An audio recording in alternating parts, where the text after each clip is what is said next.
মিডিয়াতে যেটা বলেছে এটা ট্রু বলেছে আর মন থেকে বলেছে, এই জন্য পাবলিক নিতে পারতেছে না, বুঝছেন? ওরা আমার উপর জেলাস, ওরা জ্বলতেছে। জ্বলার তো কথাই, 300 টাকার মাল 500 টাকা চাইলে মানুষ তো জ্বলবেই। যেই মেয়ে কেন এটা বলতেছে, মানে যারা কারা জ্বলতেছে জানেন? যাদের টাকা পয়সা নাই, যারা ফকিন্নি, যাদের পকেটে 10 টাকা নাই, তারা জ্বলতেছে। যারা ফকিন্নি তারা নাকি জ্বলতেছে, সে নাকি বড় লোক। সে আসলে এত বড় লোক, টাকার বিনিময়ে সে দেহ ব্যবসা করতে চাচ্ছে। তোর মাথা নষ্ট।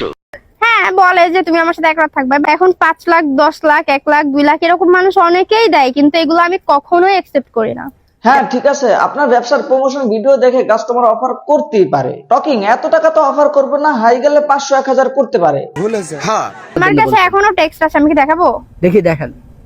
আচ্ছা ঠিক আছে, আমি দেখাচ্ছি। আপনার মেসেজগুলো ভালো করে দেখেন, ওইখানে শূন্য কয়টা আছে? শুনেন, হাদিসে আছে একটা ছেলে 4টাও বিয়ে করতে পারে, কিন্তু যার অ্যাবিলিটি আছে, সে যে ফকিন্নি, সে যদি 4টা বউর আশা করে, এটা কি হবে? আবার হাদিস মারাইছে। হাদিস কি বলছে এভাবে নষ্টামি করতে? হাদিস কি বলছে এভাবে ক্যামেরার সামনে আসা দেহ দেখাইতে? কিন্তু একটা সুন্দরী মেয়ে যদি পাইতে হয়, অবভিয়াসলি তার মান্থলি 10 লাখ টাকা স্যালারি হওয়াই লাগবে, মাস্ট। যদি না হয় তাহলে সে 1 মাসও টিকবে না ওই বিয়ে। শোনেন, বিয়ে করতে শুধু টাকা পয়সা লাগে না, ধর্মীয় কিছু শর্তাবলী থাকলেই হয়। ঠিক বলেছো। কমেন্ট বক্সে এসে বলতেছে যারা টাকা পয়সা লাগে না, এই মেয়ে লোভী, এই সেই। আসলে ওরা যদি ওদের বোন বিয়ে করাতে যায়, তাহলে সেই ওই বড় লোক ছেলেই খুঁজবে। আপনার মতো মেয়ে যদি কারো বউ হয়, আমি শিওর কিস্তি উঠে হইলেও তালাক দিবে। কিন্তু ওই যারা টোকাই মার্কা, তারা খুঁজে যায় আমার বউ চাবে যে আমার কিচ্ছু থাকবে না, বাট আমাকে বিয়ে করে নিবে ভালোবাসার ঠেলায়। ভালোবাসা থাকে কয়দিন? আমি বুঝলাম না, একে মেয়াদ উত্তীর্ণ গাঁজা সাপ্লাই থাকে, গাঁজা খায় সে আবল তাবল বলতে আছে। আমার মতো, যাই হোক, আমি তো মানি আমি সুন্দরী। এখন কে কে মানে না মানে এটা আমার দেখার বিষয় না। আমি মানি আমি সুন্দর। কে কি বললো এটা দেখার তার টাইম নাই, সে মানলেই হবে সে সুন্দরী। আসলে মানুষ তাকে বলে ভুসকি মারানি, আর কেউ কেউ বলে। আর ওই যে একটা কথা অনেক ভাইরাল হয়েছিল, যশোরের ভেতর সব থেকে সুন্দর মেয়ে আমি। তো এইটা 100% আমি মন থেকেই বলছি, প্লাস ট্রু। আমি আবারও বলতেছি যে যশোরের ভেতর সব থেকে সুন্দর মেয়ে আমি।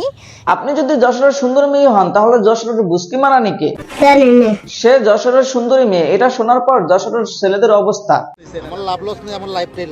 আর বিয়ে করতে গেলে 10 লাখ টাকা থাকা লাগবে। 10 লাখ টাকা হবে না, আপনার পিছনে যতগুলো বিল্ডিং আছে সবগুলোর মালিক হওয়া লাগবে। ভেতরে যোগ্যতা বলতে গেলে আমার ভেতরে অনেক কিছুই আছে। লাইক আমি ডান্স করতে পারি ভালো, আমি গান গাইতে পারি ভালো। অনেক গুণ আছে, তার ভিতরে অন্যতম গুণ হচ্ছে সে ড্যান্স করতে পারে। আসলে তারা দেখলেই বোঝা যায় যাত্রাপালার কর্মী। গজব বেজতি। তার সবচেয়ে বড় গুণ হচ্ছে সে আসলে নির্লজ্জ। সে নাম্বার 1 নির্লজ্জ। যেহেতু নির্লজ্জের ভ্যাকসিন আবিষ্কার হয়নি, তাই তাকে কুকুরের ভ্যাকসিন দেওয়া হোক।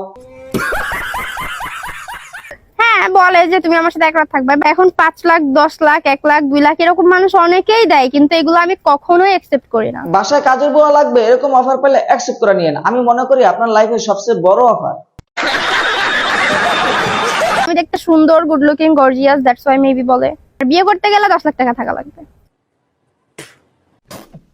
সে বারবার বলতেছে সে অনেক সুন্দরী, তার 10 লাখ টাকা লাগবে। আপু, যৌবনে চুলকালে চুলকানির ওষুধ দেন, সোশ্যাল মিডিয়া এসে নষ্টমি বাদ দেন। আমি দেখতে সুন্দর, আমি দেখতে গুড লুকিং প্লাস গর্জিয়াস। এখন 5 লাখ, 10 লাখ, 1 লাখ, 2 লাখ এরকম মানুষ অনেকেই দেয়, কিন্তু এগুলো আমি কখনোই অ্যাকসেপ্ট করি না। তো আজ এ পর্যন্ত। যারা ফেসবুক থেকে দেখতেছেন পেজটা ফলো করে দিবেন, আর যারা ইউটিউব থেকে দেখতেছেন সাবস্ক্রাইব করে দিবেন। ধন্যবাদ।